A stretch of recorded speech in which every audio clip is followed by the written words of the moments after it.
संयम से रहो, व्यायाम करो, भजन करो, सत्संग सुनो। क्या मुर्दे जैसा जीवन, जो इंद्री जैसा चाहे वैसा काम कर दे, जैसा चाहे वो हमें सुख दे दे, दुख दे।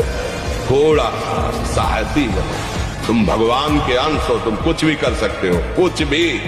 100 बार गिरेंगे फिर भी हम चढ़ाई करेंगे। इसका अभ्यास है हमको नष्ट करने का। तो आज से हम प्रण लेते हैं कि तू हमें कितने बार गिराएगा।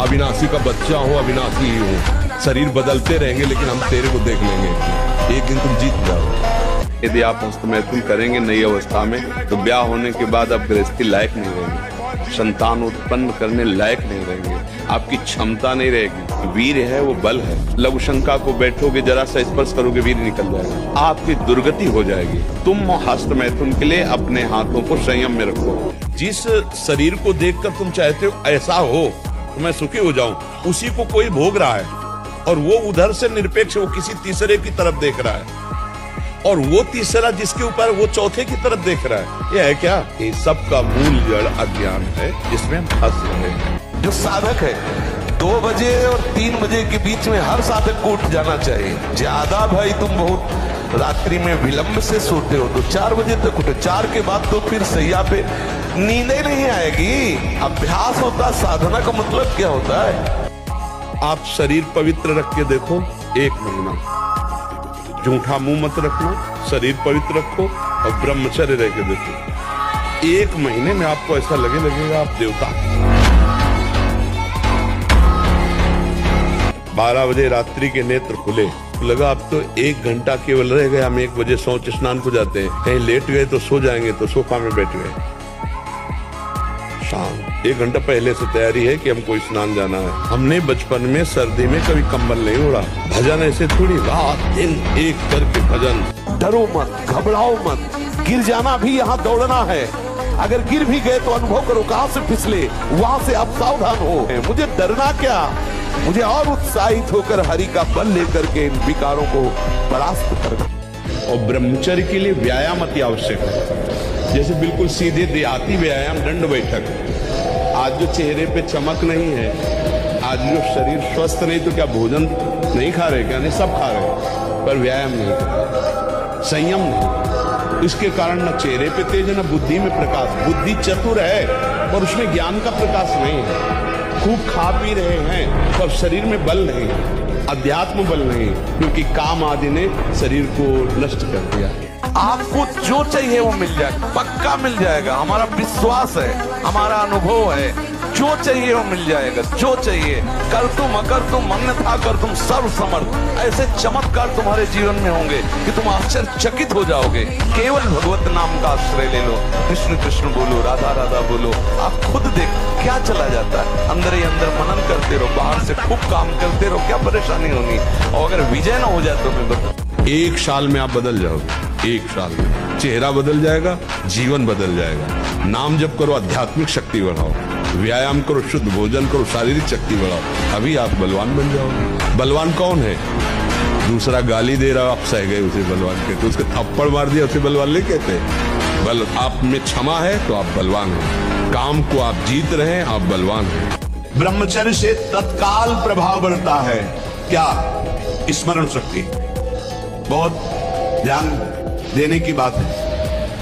अगर आपको भगवत स्मृति में डूबना है तो आपको ब्रह्मचर्य का पोषण करना पड़ेगा, चाहे जो हो। इसके बिना स्मरण शक्ति आपकी काम नहीं करेगी। स्मरण शक्ति बहुत प्रवीण, एक बार जो सुन लिया उसका सैकड़ों बार मनन हुआ, मनन होकर उसके आगे धारणा शक्ति। जो ब्रह्मचारी नहीं, स्मरण शक्ति नहीं होगी, धारण करने की शक्ति नहीं होगी, ओखला जीवन हो जाता है। पहले क्या होता था, जैसे गुरुकुल में स्मृति आपकी कमजोर हो रही है तो मेधा शक्ति बलवान करने के लिए ब्राह्मी शक्ति उसको पिलाई जाती थी। ब्राह्मी है ये चीजें।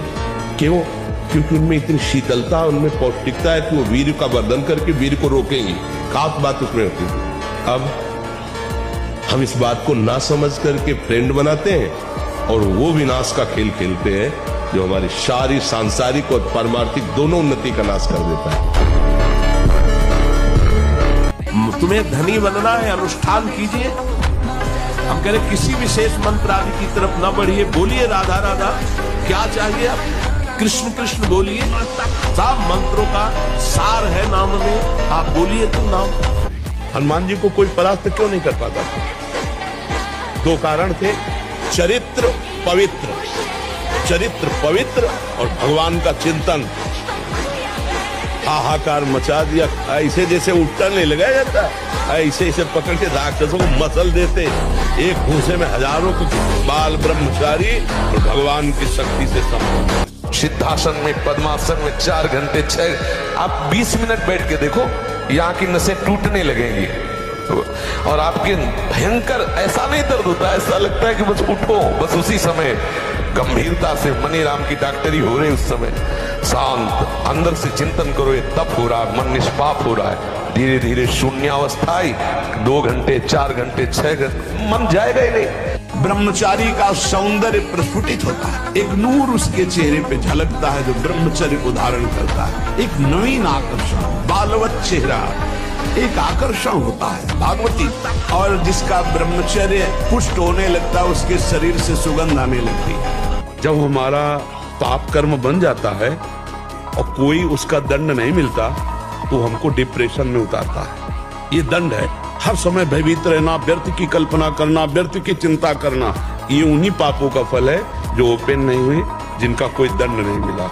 इसलिए हमारी प्रार्थना है कि ब्रह्म ज्ञान, भगवत प्रेम, ये बहुत ऊंचाई पे रखा हुआ है। ये ऐसे नहीं है कि आप ऐसे तोड़ो और खा लो, बहुत ऊंचाई पे है। उसके लिए आपको चरित्र पवित्र रखना पड़ेगा। जब हमारा पाप कर्म बन जाता है और कोई उसका दंड नहीं मिलता तो हमको डिप्रेशन में उतारता है। ये दंड है, हर समय भयभीत रहना, व्यर्थ की कल्पना करना, व्यर्थ की चिंता करना। ये उन्हीं पापों का फल है जो ओपन नहीं हुए, जिनका कोई दंड नहीं मिला। इसलिए हमारी प्रार्थना है कि ब्रह्म ज्ञान, भगवत प्रेम, ये बहुत ऊंचाई पे रखा हुआ है। ये ऐसे नहीं है कि आप ऐसे तोड़ो और खा लो, बहुत ऊंचाई पे है। उसके लिए आपको चरित्र पवित्र रखना पड़ेगा। अभ्यास गलत किया है, कोई भी देवता तुम्हें नहीं बचा सकता। गलत अभ्यास किया है, अपना नाश स्वयं कर रहे हो, किसी देवता या किसी का दोष नहीं। काले कर्म ईश्वर मिथ्या दोष लगा है। ये आचरण गंदे बंद करो बच्चा, नाम जप करो, सात्विक आहार करो, आधा घंटा दंड बैठक मारो, व्यायाम करो, दौड़ो, अभी सब ठीक हो जाएगा। तुम अपने शरीर के एक रोम के स्वामी नहीं हो। भला रोक लो, एक रोम झड़ रहा, उसको वहीं रहने दो, तो तुम्हारा स्वामित्व, तुम्हारा बल देखे। तुम्हारा कोई बल नहीं है, एक महान बल से तुम संचलित हो। मानो या ना मानो, यंत्र में चढ़ा खिलौना कहता हम नहीं मानते कोई हमें नचा रहा है, नाच रहा है। तुम चाहते हो सुख, पर तुम्हें दुख क्यों मिल रहा है? तुम चाहते हो मरो नहीं, तो क्यों मर रहे हो? तुम जो चाहते हो उसके विपरीत क्यों हो रहा है? तुम भगवान को नहीं मानते तो है तो कोई ना जो तुम्हारी चाह को भी रौंद रहा है। आप शरीर पवित्र रख के देखो, 1 महीना झूठा मुंह मत रखना, शरीर पवित्र रखो और ब्रह्मचर्य रह के देखो। 1 महीने में आपको ऐसा लगेगा आप देवता। 1 महीने में लगने लगेगा, एक मतलब दिव्यता आने लगेगी। तुम जो नमक रोटी खाओगे और ब्रह्मचर्य वीर की रक्षा करोगे, उससे बढ़कर कोई बल नहीं होता। ब्रह्मचर्य सबसे बड़ा महाबल होता है। अगर तुम मांस मछली खा रहे हो, ब्रह्मचर्य छीन कर रहे हो, थोड़ा तुम पाउडर खा के वो खोल दो, ये मांस कितने दिन चलेगा बच्चा? शरीर रोग तो आएंगे ही ना, मृत्यु तो आएगी ही ना, तो ये पापाचरण से फायदा क्या होगा? अब मान लो आपकी 25 वर्ष की अवस्था हुई और 10 वर्ष आप करते रहे हैं, अब आपको संभलना बहुत ही कठिन है, क्योंकि जो संभलने की अवस्था थी उसमें तो आपने नष्ट कर दिया, अब संभलना कठिन। लेकिन फिर भी संभलने का उपाय है, आयुर्वेदिक किसी अच्छे वैद्य से और धातु पुष्टता की औषधि ले, और व्यायाम, भोजन सुधार, संग सुधार, चिंतन सुधार, शास्त्रों का स्वाध्याय और नाम जप, यही हमारे हृदय में निश्चय है। इसी से सुधार हो सकता है। साबुन न लगावे, उपटन न लगावे, शरीर में तेल न लगावे, आंखों में कभी सुरमा न लगावे, कटिंग सेटिंग नहीं, 2 ही हैं, या पूरा मुंडन और या पूरे बाल रखना। बीच में सेटिंग कटिंग करना ये नहीं, सिद्धांत में गए। और स्त्रियों के चित्र न रखे, चित्र न देखे। भोजन के समय आपको पानी नहीं पीना है, ये अभ्यास आपकी दिनचर्या में बहुत बाधा पहुंचा देगा। यदि आप भोजन के साथ पानी पीते हैं, गैस बनना शुरू हो जाएगी, कब्ज बनना शुरू हो जाएगा, आप परेशान हो जाएंगे। अगर आपको भोजन में पानी की आवश्यकता लगती है तो आप आधा घंटे पहले थोड़ा पानी पी लीजिए, भोजन के आधा घंटा पहले, और भोजन के समय बिल्कुल मत पीजिए, और भोजन के आधा घंटा 1 घंटा बाद आप तक के पानी पी लीजिए, उतना जितना श्वास और भोजन करने में परेशानी न पड़े। खड़े खड़े पानी नहीं पीना चाहिए।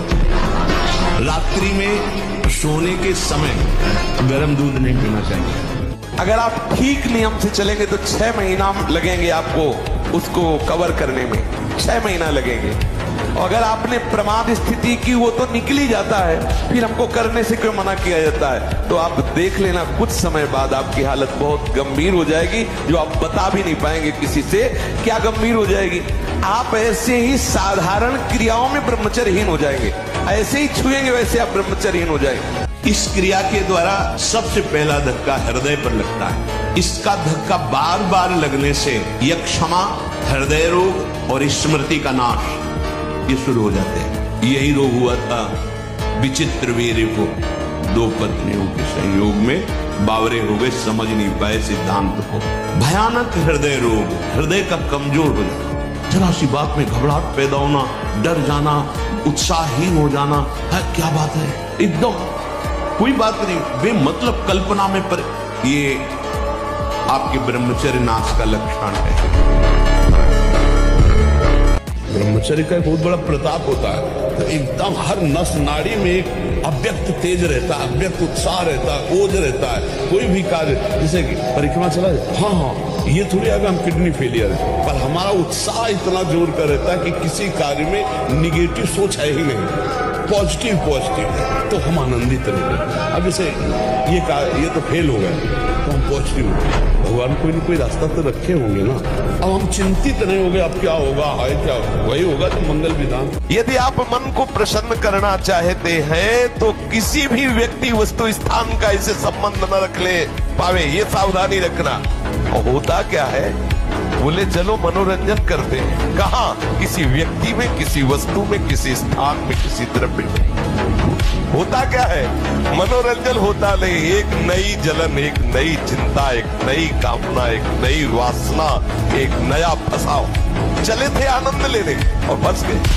अब मन जिस विचार में फंसा देता है, बिना मतलब फंसाए, कोई भय नहीं, वो भय दे रहा है, कोई शोक का कारण नहीं, वो शोक दे रहा है, चिंता दे रहा है। किसी भी कार्य को करो, इतना संशय पैदा कर रहा है, पता नहीं काम सफल होगा कि नहीं सफल होगा, कहीं ऐसा तो नहीं हो जाएगा, कहीं ऐसा तो, वो अशांत रखता है। और जब ब्रह्मचर्य, ऐसा कैसे हो सकता है? बल है ना, अध्यात्म बल, शारीरिक बल की बात नहीं कहते, ऐसा कैसे हो सकता है? यदि एक बार ऐसा हुआ तो 1000 बार मैं प्रयास करूंगा और इस पर विजय। वो मतलब जिद्दी स्वभाव, एक निष्ठा उसी से आती है, उसी से। वीर आप नष्ट नहीं करते तो इतने बलवान हो जाते हैं कि एक बार विष को भी वो पचा डालेंगे, इतनी उसमें सामर्थ्य है, आपकी हानि नहीं होने देंगे। शरीर के भीतर बताया था कल भी, एक मनोवाह नाम की नाड़ी है। इस नाड़ी का कार्य है मथानी जैसे नहीं, जो दूध दही का मंथन करे तो मक्खन निकाल देती है, ये इतनी चिंतन से गर्म हो जाती है नाड़ी। तो वीर पूरे शरीर के रक्त के साथ है, उसी से आपकी हड्डियां मजबूत होती हैं, उसी से आपका शरीर बलिष्ठ होता है, उसी से आपके मन को पवित्र विचारों में चलने की सामर्थ्य मिलती है। आपको सच्ची कहता हूं, आप ऐसे निराश मत होना कि इतने दिन हो गए अब भी काम आता है। एक दिन वो समय आएगा कि तुम ऐसे छाती ठोक के कहोगे कि किसी की ताकत नहीं कि हिला दे। उद्धार तुम्हारे द्वारा ही तुम्हारा होगा, क्योंकि मन को लगाना तुम्हें पड़ेगा, तुम्हें लगाना पड़ेगा। अब इसके लिए आपको तैयार होना, नहीं तैयार होना, तो 2 खेल हैं, पार्टी 2 है। ऐसी जबरदस्ती बलवान इधर खींच के लाता है तो दूसरा उससे भी बलवान हो उधर खींच के ले जाता है। और अच्छा, इधर खींचने वाले के पास कम समय है, उधर खींचने के वाले के पास बहुत समय है। जब जब टांग इधर बढ़ाओगे वो खींच ले जाएगा, लेकिन इधर वाला ऐसा नहीं, क्योंकि इधर वाला कुछ समय के लिए ही है। वो तुम्हें खींचा कर जा रहे हो तो अपना समय बर्बाद नहीं करेगा, वो अपने खेल में नंबर हासिल करेगा। इस खेल के चतुर खिलाड़ी हैं भगवत भक्तजन। आपको विषय रस से खींचकर भगवत मार्ग में ला रहे हैं। यदि आप पुनः विषय रस में भागते, वो आपको संबोधन करेंगे, बताएंगे। इसके बाद जैसे डूबने वाले को निकालने का प्रयास किया जाता है, लेकिन जो निकाल रहा है वो चतुर होता है, वो अपने को डूबने नहीं देगा। ऐसा नहीं कि तुम्हारे विषय चिंतन, तुम्हारे विषय क्रिया, तुम्हारे विषय आकर्षण में वो अपने चिंतन को फंसाकर अपने इष्ट का चिंतन छोड़ दे। ऐसा फिर तो वही है सोई जो राम रचि राखा। उपासक का यही कर्तव्य है। अगर आप चरणारविंद के आश्रय में बने रहोगे तो मुक्त हो जाओगे। और कितना बढ़िया प्रभु के लीला चरित्रों का यदि चिंतन करने लगो तो हृदय आनंद से भर जाएगा। गृहस्थी कोई वो मार्ग नहीं कि तुम गंदे आचरण से चलो, ऐसा नहीं है। हम आपको दिखाएं, पति पत्नी सहित है और आजीवन ब्रह्मचर्य का नियम लिए हैं और 35 साल की अवस्था है, दोनों सुंदर है, अपने ही समाज में, अपने ही बात है। ऐसे कितने लोग, एक तो थोड़े, ऐसे कितने हैं 30-35 की अवस्था आजीवन के लिए संकल्प वृंदावन में करके, संकल्प करके